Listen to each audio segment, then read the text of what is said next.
दोस्तों, सबसे पहले सब्सक्राइब करें, नोटिफिकेशन बेल दबाएं और सबसे पहले वाली ऑप्शन ऑल करें, जिससे हमारी आने वाली नई वीडियो की नोटिफिकेशन आपको फ़ौरन मिल जाएगी।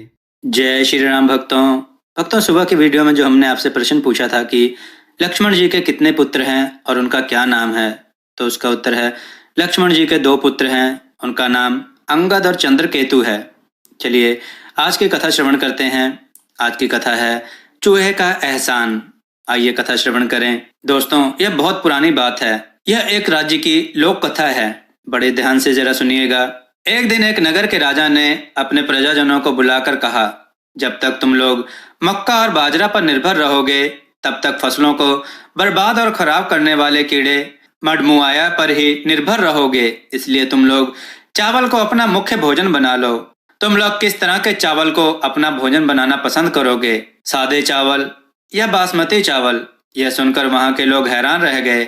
राजा ने फिर कहा, बासमती चावल बहुत स्वादिष्ट होता है और इसे खाते समय किसी सब्जी की जरूरत नहीं होती। सादा चावल थोड़ा कड़ा होता है, मगर उसके साथ सब्जी बहुत स्वादिष्ट लगती है। इसके बाद राजा ने उन्हें बासमती चावल चखने को दिया तो चावल इतना स्वादिष्ट लगा कि कई लोगों ने अपनी जीभें काट ली। अब लोगों ने घबराकर कहा कि बासमती चावल खाकर तो हम बिना जीभ के हो जाएंगे, इसलिए हम सादे चावल ही चुनते हैं। उस समय उस राज्य में धान नहीं होता था। धान सागर के उस पार होता था। धान के बीज को सागर के उस पार से प्राप्त करना काफी कठिन कार्य था, क्योंकि सागर का पानी बहुत ही ठंडा था। इसको प्राप्त करने के लिए बड़ी देर तक मंत्रणा हुई। अंत में एक सूअर जो काफी फुर्तीला और सहनशील था, उसे सागर के उस पार भेजने का फैसला हुआ। सूअर ने सागर पार कर ही लिया, मगर धान के बीज जमीन की संकरी दरारों में फंसे थे, जिसे निकालने में सूअर असफल रहा। सूअर के वापस आने पर सब लोगों ने इस समस्या पर पुनर्विचार किया और चूहे को भेजने का निर्णय लिया।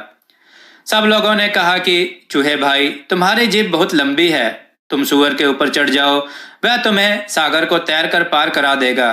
फिर तुम धान के बीजों को संकरे दरारों से निकाल लेना और तुम दोनों धान के बीजों को वापस ले आना। उन लोगों के अनुरोध पर चूहा तैयार हो गया। वो सूअर के ऊपर बैठ गया और दोनों ने सागर को पार किया। उसने संकरी दरारों में फंसे बीज को बड़ी आसानी से निकाल लिया। फिर दोनों वापस आ गए। उन दोनों को वापस आया देख सब बहुत खुश हुए।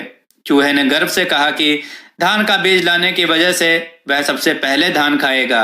लोगों ने उसे समझाया कि यह एक ही धान का बीज है, अगर तुम इसे खा लोगे तो यह खत्म हो जाएगा, इसलिए सबसे पहले इसे बो देते हैं, जिससे नई फसल उगेगी और धान की मात्रा बढ़ जाएगी।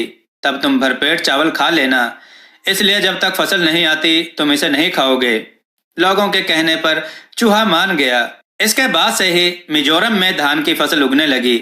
आज भी मिजोरम समाज धान के बीज लाने के लिए चूहे के एहसानमंद हैं और वहाँ के बुजुर्ग आज भी कहते हैं, जब अन्य घर में चूहे चावल खाते हैं तो उन्हें मारना नहीं चाहिए और उन्हें शुभ समझकर छोड़ देना चाहिए। भक्तों, आपको यह कथा कैसी लगी? अपने विचारों सुझाव कमेंट में जरूर दें। हमारी कथाओं को लाइक करें, हमारे चैनल को सब्सक्राइब करना ना भूलें। हमारी कथाओं को शेयर जरूर करें, जिससे लोगों को अच्छा ज्ञान प्राप्त हो। जय श्री राम भक्तों।